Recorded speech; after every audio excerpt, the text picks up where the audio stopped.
been joining these events. I'm going to sound like a broken record, but for those who haven't, welcome. And for those who also have been joining, welcome back. We're very excited to see you here and see some familiar faces trickling back in, which is lovely. For those that I haven't connected with or met yet, my name is Danielle. I am the community manager here at Shift Collab, and welcome to day 11 of Move for Mental Wellness. If you are joining us on our event journey, and if you're just here for the community, the connection, and the education, that is absolutely wonderful as well. Today, we have one of our very own shift therapists, Davina, with us, who's going to be sharing some information on how we can take care of our mental wellness, both physically and mentally, as the seasons begin to change. And as we just briefly discussed, the weather for most of us hasn't been the greatest. And we can see in our Facebook group, if you're part of it, if you're not, I will put the link in later, that it's kind of been a week for all of us. So I think this is good timing for this webinar. And I'm very excited to have you, Davina. So thank you and welcome back. And I will pass the mic over to you. Perfect. Thank you so much, Danielle, for that really great introduction. So hi, everyone. My name is Davina Mukinav, and I'm a shift therapist. Welcome to today's workshop on taking care of your mental and physical wellness during seasonal changes. So this workshop, again, is part of our Move for Mental Wellness series, as Danielle has shared. I hope that everyone has had to or has managed to take advantage of our various workshops that have been offered the past week, as well as the really great resources that have been put out recently. So again, in this workshop, I'm just hoping we can chat a bit about how we can better understand and cope with seasonal depression, specifically how our physical and mental movement can help us manage our feelings better as we're going through some very weird weather. So it's sunny one day, rainy the other day. And I also want to emphasize sort of the importance of sort of adopting a holistic view of wellness. I'm sure you've heard the phrase mental health is health, which is so true. And in this context, when I'm referring to holistic, it's so we're not isolating mental health from physical health or vice versa, but rather seeing them as codependent, right? And essential for our overall well-being. So before we begin, I do want us to just do a quick anonymous poll.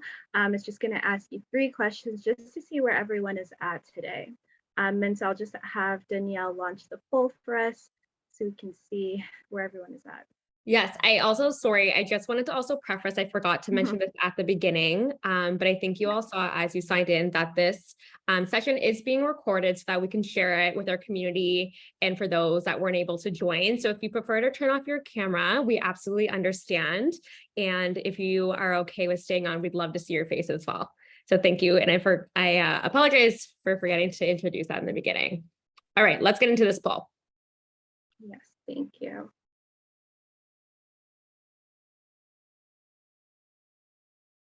Okay, let me know if you can see that.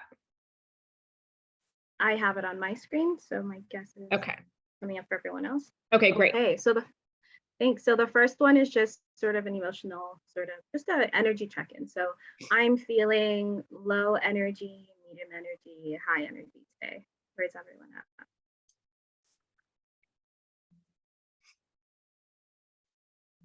And the second one is my favorite season of year is spring, summer, fall, or winter. And for those that put fall or winter, like hopefully you guys can give us some tips on what works best for you during this season, and we can make it a bit more collaborative. So the next one is the weather affects my mood. So never, sometimes, most times, or always.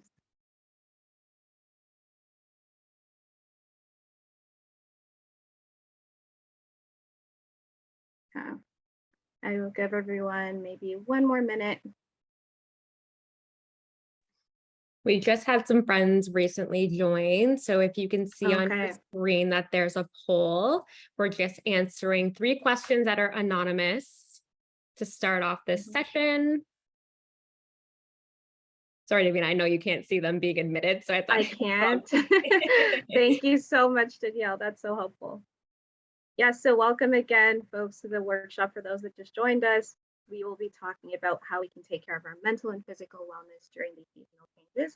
Danielle's just launched a poll asking us 3 questions. So the first one's just an energy check-in. So I'm feeling low, medium, or high energy today. The second is my favorite season of year is spring, summer, fall, or winter. And the third is the weather affects my mood. Never, sometimes, most times, or always. Great. Danielle, I don't know, do you have the ability to see if everyone submitted their responses? We have almost, yes, we do. Okay, good. Thank you everyone for participating. And Danielle, whenever you're ready, you could just broadcast the results. Absolutely. So let me know if you can see our results. Yes, I can. Okay, so 60% of us are feeling low energy today. Okay, all energies are welcome. So low, medium, high energy in between, you're all welcome in this space. So most of us are feeling pretty low energy today, and so that's fair. The second is medium energy, and some are feeling high energy. I am really going to be drawing on those that are feeling high energy today to keep us a bit more balanced. Wow, fall. I was not expecting that. I was actually expecting summer. So when I was asking the questions, I'm like, oh, I feel like most people say summer. So I'm really surprised to see 80% of people have fall as their favorite season. This is really great. And again, like I said earlier, if you want to, feel free to share some tips or some things you really enjoy about this season, that would be really nice. So I'm seeing outfits are a big thing, so that's really great. That's nice. The weather affects my mood. So yes, I wasn't really expecting never to be an answer because I think even subconsciously, right? If it's a gloomy day, subconsciously probably still impacting the way that you feel. But it seems that most people say that the weather affects their mood most sometimes, followed by always, and thirdly, most times. Okay, that's good to know. So thank you everyone for participating in that. And thanks Danielle for launching that poll for us. Good. So again, we're talking about seasonal changes. So the seasonal changes, whether it's winter to spring or summer to fall, they always tend to sort of impact our mood and ultimately our performance and sometimes our physical health as well, right? With the days feeling shorter, sometimes it's getting colder, there's less sunshine, those kinds of stuff. But I'm just curious to know what sort of changes, physical or mental, have you noticed associated with this season change. And again, anything that you're willing to share with the group.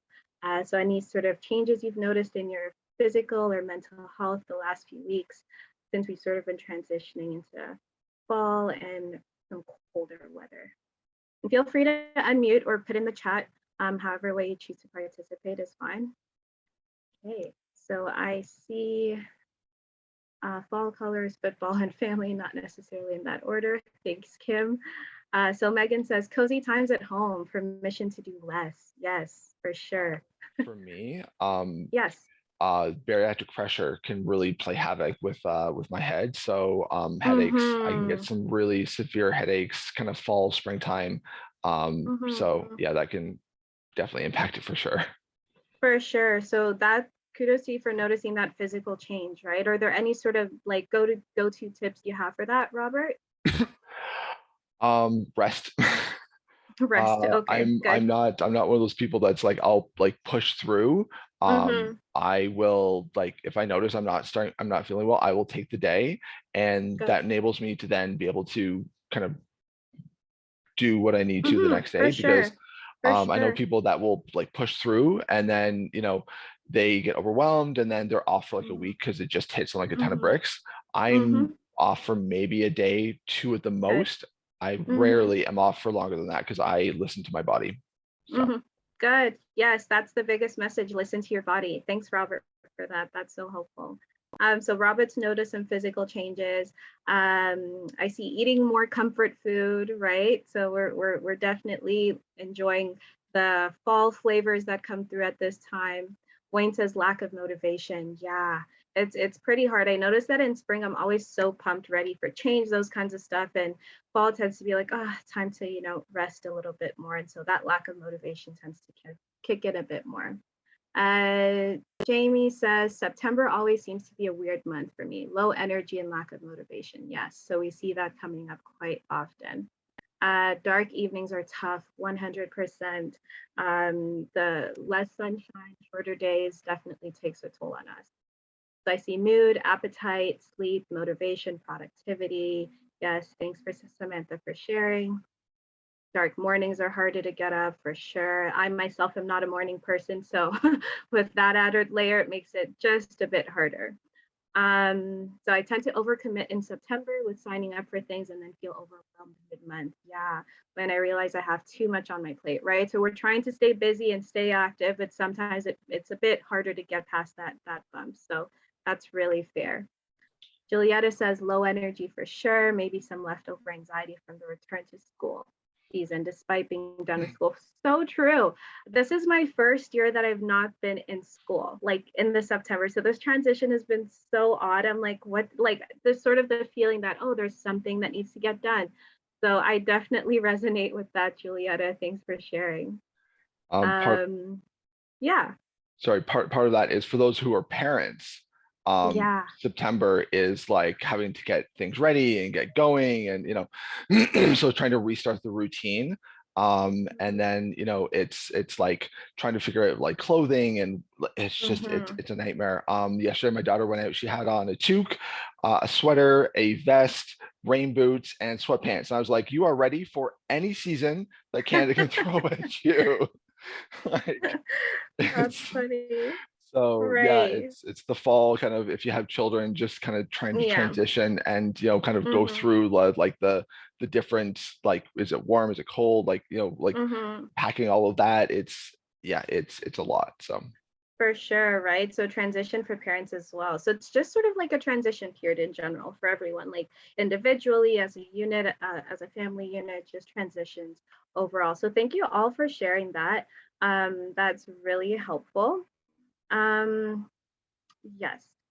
So again, with these sort of changes, with fall being sort of a transition time, it does invite us to embrace the energy of change, right? Of course, change can be uncomfortable for most of us, and we may find ourselves sort of desperately attempting to hide from this transitory season, but maybe not for this group because 80% are really enjoying fall. So maybe this doesn't apply to some of you, but transition can also be exciting, right? And if we meet it, especially with acceptance rather than fear. So again, we want to just continue engaging in activities that make us happy or get us in the fall/winter spirit, which leads me to ask this really great group, what are some of your favorite fall or winter activities?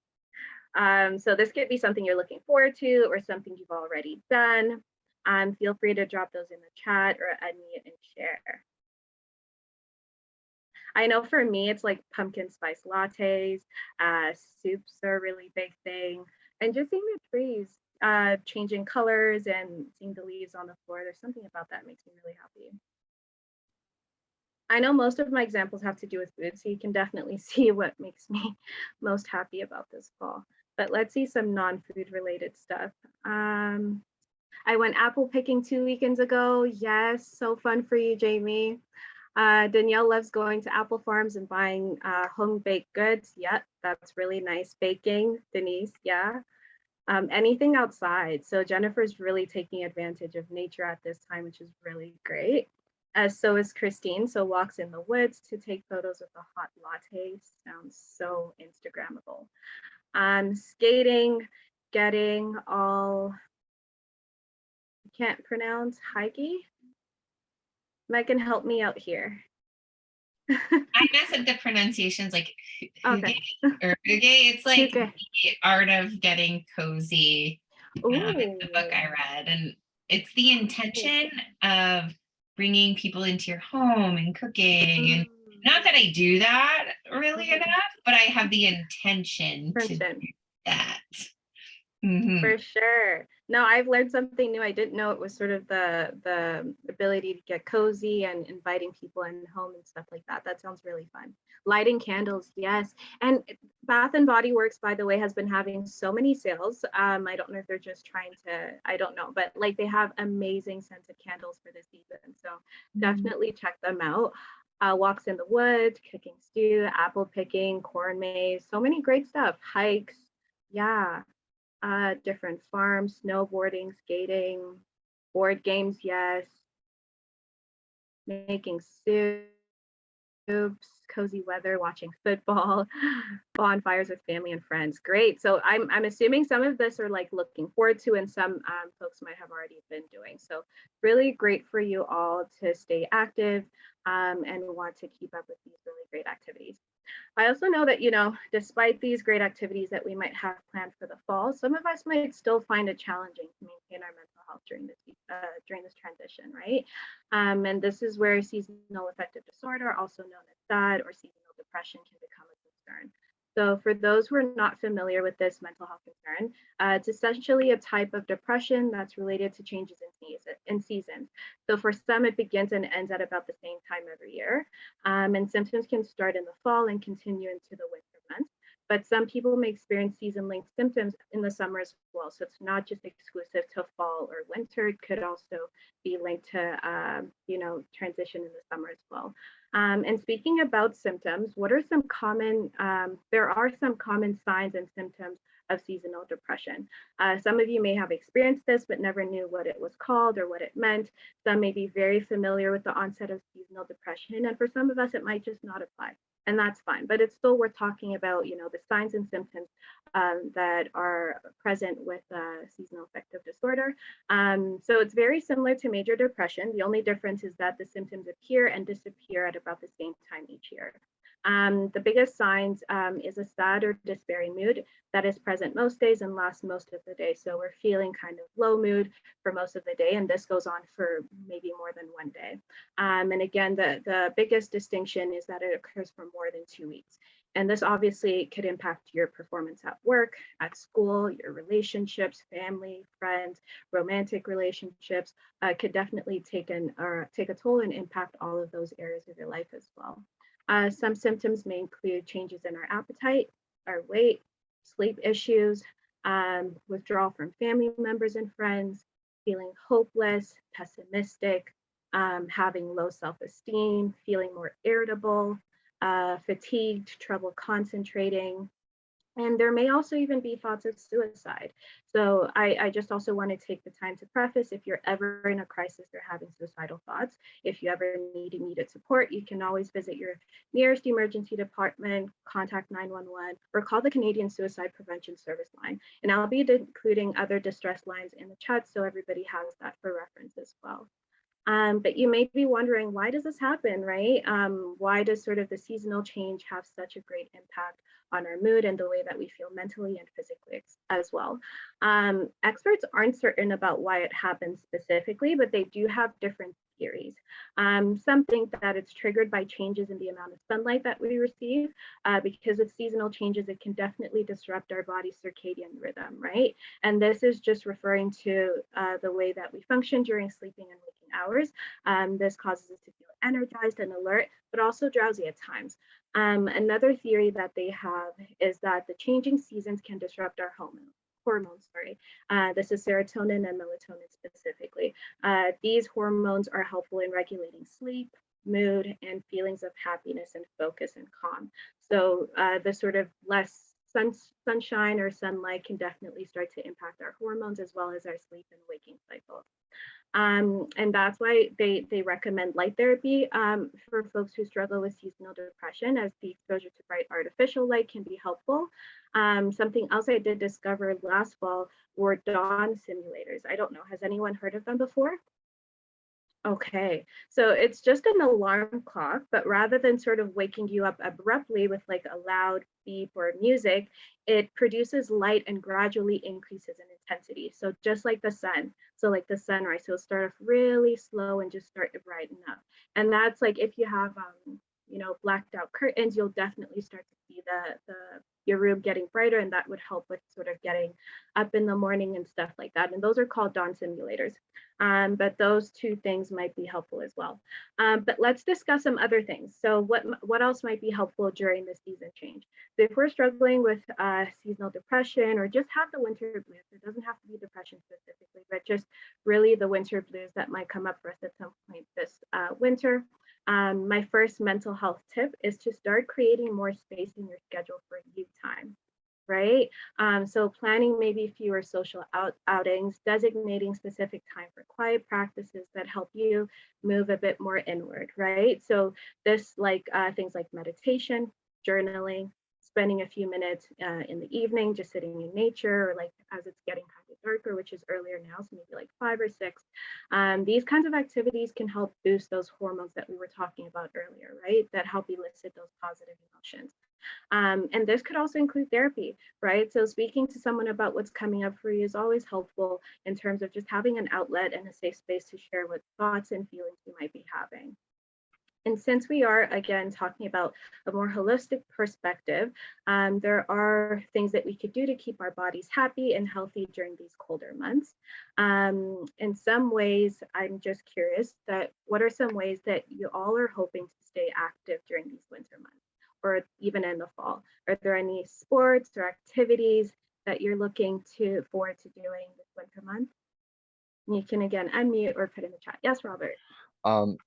So for me, kind of not changing my routine. So I get up in the morning around 5-ish, and then try and get at the door by 6, to like do my weightlifting and or my cardio kind of stretching routine.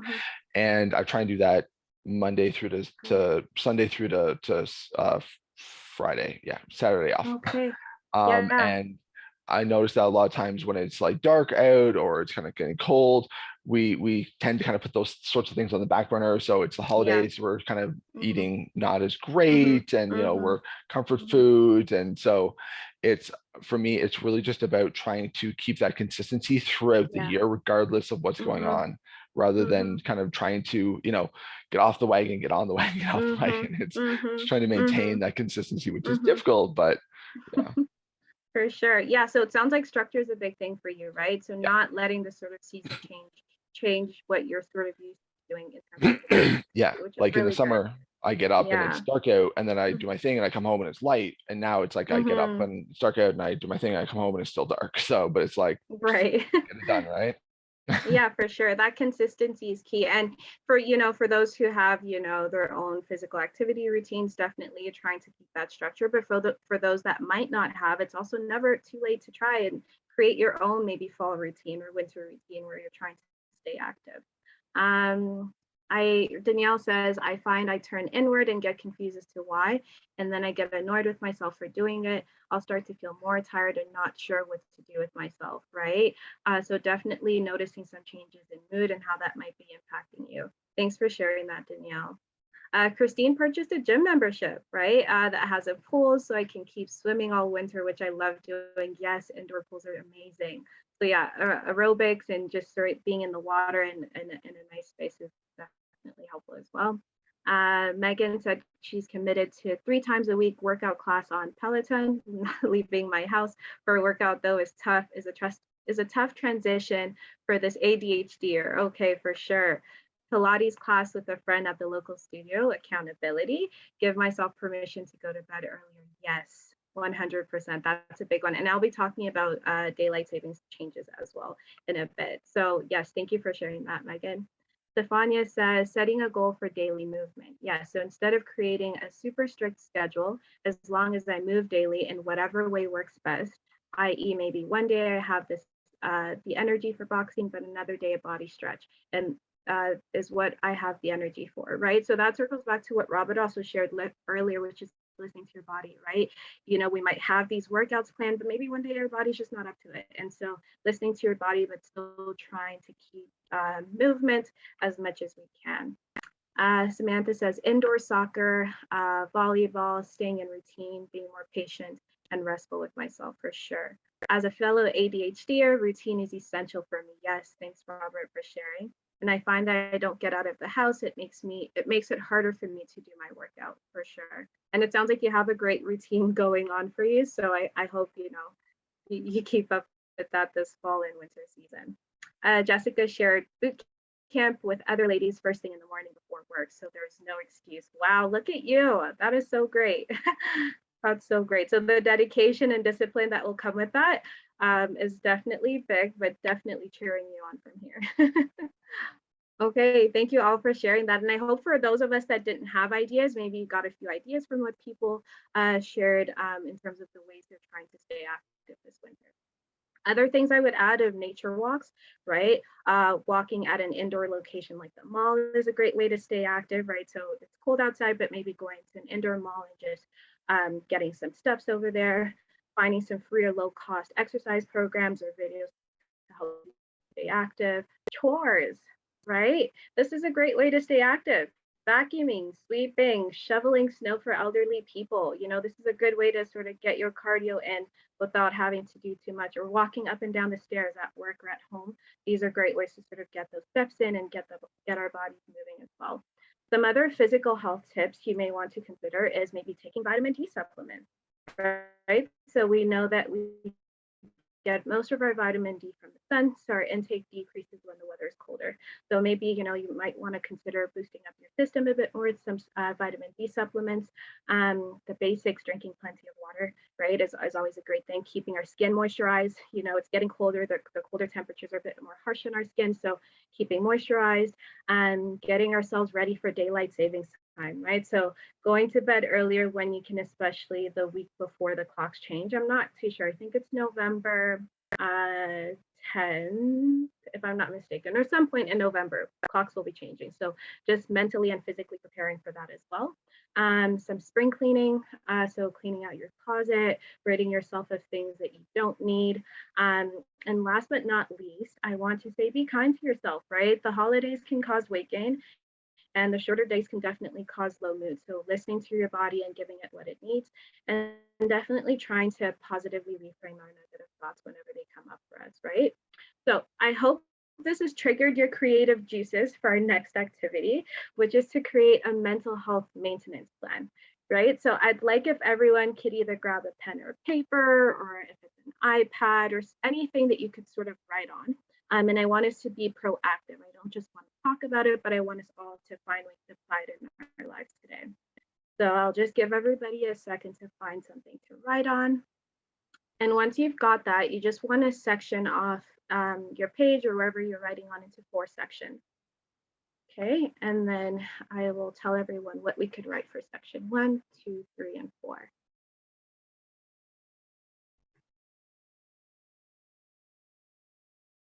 Okay. For section 1, we're going to look at triggers. So you could just title that section 1, triggers. Section 2, we're going to look at warning signs. Section 3, we'll look at self-care. And section 4, we'll look at coping strategies. So for those that aren't on video, if you just mind reacting with like a thumbs up that you know we have something to write on, if you will be participating, again, completely voluntary if you want to participate or not, but if you all have that, thanks Julietta, thanks Laura, thanks Kim. Okay, I'll take it that everyone has something to write with. So for section 1, we have triggers, section 2, warning signs, section 3, self-care, section 4, coping strategies. So under the first section is sort of anything that you might find that might negatively impact your mental health during this season. So any trigger, and be, you know, an activity, thoughts, people, places, things, sort of anything that might trigger you. And I always think that, you know, once you know your triggers, you're better equipped to avoid or find ways to manage them. So you could list down 2 or 3 triggers that might come up for you this fall or winter. Yeah. And you can share if you're comfortable too, but this is sort of also for your own reference. So you could have it. So you don't have to feel pressured to share with in the bigger group, but definitely note for self.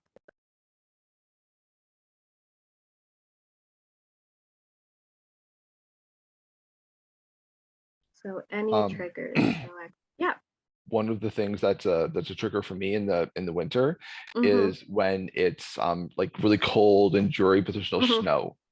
It's like I just find it hits my mood so hard. I'm like, if it's like snow everywhere, yeah, it's a pain and there's slush and you gotta shovel, you know, but it's something about there being snow that allows me to enjoy it. But when we've had a winter where it's cold and it's dreary and it's just kind of nasty weather and there's wind and and there's no snow, it hits different, you know. I Mm-hmm. feel just like, ugh, I don't like this winter. I want it to go away. So I For find that sure. definitely is a trigger for me. Yeah, for sure. And that definitely shows that you're so in tune with yourself, right? And you're aware of what sort of makes you feel, maybe not the best when, it's cold, but there's no snow, right? So very specific trigger. And later on, we'll sort of talk about coping strategies and ways we can sort of manage these triggers that might come up for us. So thanks for sharing, Robert. Were you one of the people that put high energy in our earlier check-in?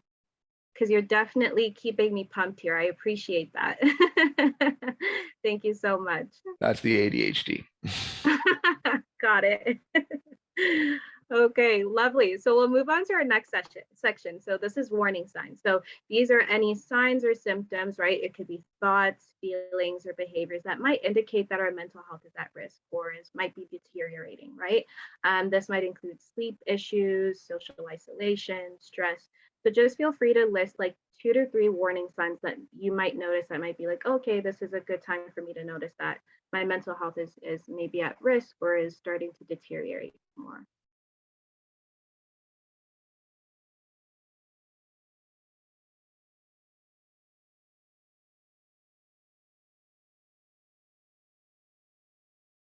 Okay, James says lack of energy and appetite might be a big warning sign for sure. Good to notice.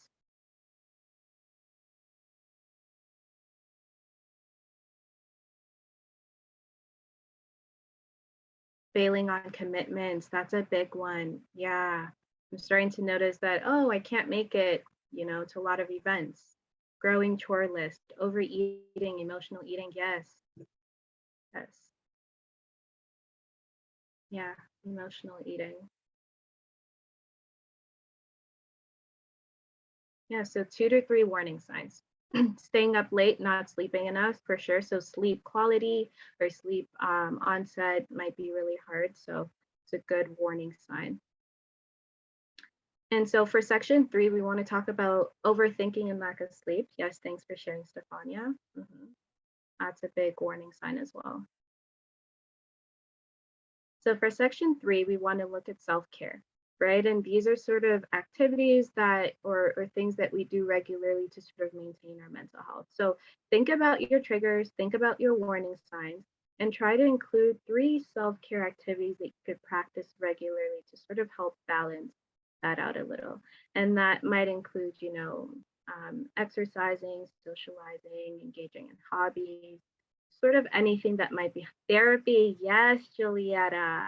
Therapy is a big one. Yeah, napping. I will always say yes to a nap session, 100%. And you'd be surprised how many things it fixes, right? Half an hour is so helpful. Yeah. Thanks for sharing, folks. So 2 to 3 self-care activities that you could practice regularly. Getting ready for the day. Yes, that is so big, especially in the winter. In the summer, I feel like I'm always so pumped to, get ready and stuff like that. In the winter, it's just like, it's just another day. We're just getting by. So things like that might be helpful, right? To put a bit more effort in getting ready on a specific day. Denise says baking. If we had an office, you would all be eating yumminess. Oh, wow. I'm so big on food, so I'm definitely feeling, hungry right now. So thanks for sharing that. Do you deliver? Right. Someone's asking if you delivered, Denise. Danielle says, reading to acknowledge my want to stay a bit more quiet and to myself. And this is coming from an extrovert. Yes, balance is so key. Yes, thanks for sharing that, Danielle. Too bad you can't send them through the mail. Yeah, thanks, Denise. Hopefully, we get those treats at some point in time. Self-compassion, so good. Thanks, Stefania. That's so big. I find that, like I said, be kind to yourself earlier. So really, that's connecting with people and spending time alone. And round of applause to you all for being such an engaging audience. This is so good. And I hope it's helpful for those that might have, issues, finding self-care strategies to just have these different tips and things, you could add to your plan whenever you're feeling kind of low this winter, and have that handy. So section 4, coping strategies.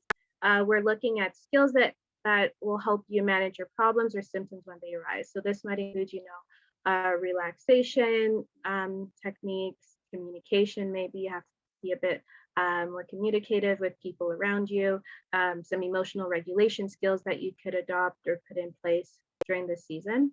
So again, feel free to list 2 to 3 coping strategies that you easily have at your disposal during this time period.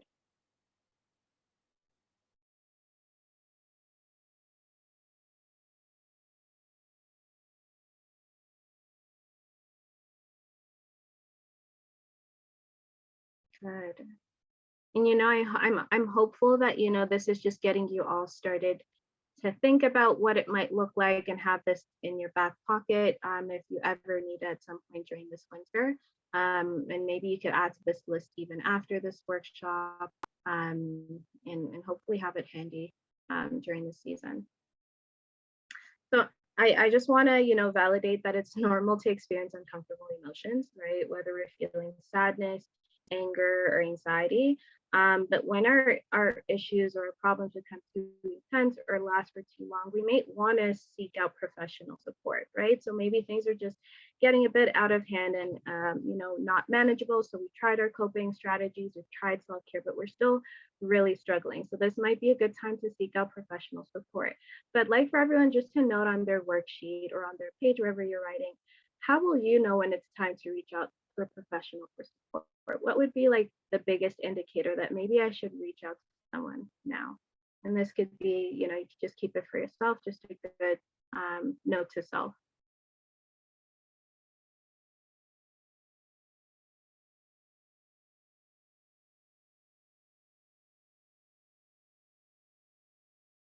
Yes, thanks, Julietta. Thank you so much for coming. I appreciate you and your participation. Lovely. Okay, so thank you all for participating in that activity. I do hope that was helpful. I just want to sort of end off with some concluding tips, thoughts, food for thought. Fall is a time to reevaluate what things we're holding on to and what we no longer need. So it's a time to sort of shed old habits and patterns that no longer serve us, but it's also a time to release, to relax, and make more space in our lives for those things that matter most, right? And I know that these transitions, especially during the season of letting go or saying goodbye for some, can be incredibly difficult. So in order to face these challenges or these changes with an open, accepting heart, we need to feel supported and safe. So turn to the ones who love you unconditionally, find safe spaces where you can relax and be with your own thoughts, dedicate some time explicitly for self-care. I think that the more grounded you feel in yourself and your community, the easier to let go of what is no longer serving you, right? So just keep these few ideas in mind. And the last point is to seek things that nourish you mentally and physically. So eating warm, nourishing foods. There was a few, soups that folks were excited about this fall. So definitely staying nourished in that way, taking baths, cuddling with a blanket, rereading your favorite books, spending time with your loved ones, going for a hike, whatever sort of nourishes you. Gravitate towards that and fill yourself up so that you're in a good, safe place, to let the rest of fall away. You guys see what I did there? I was so excited.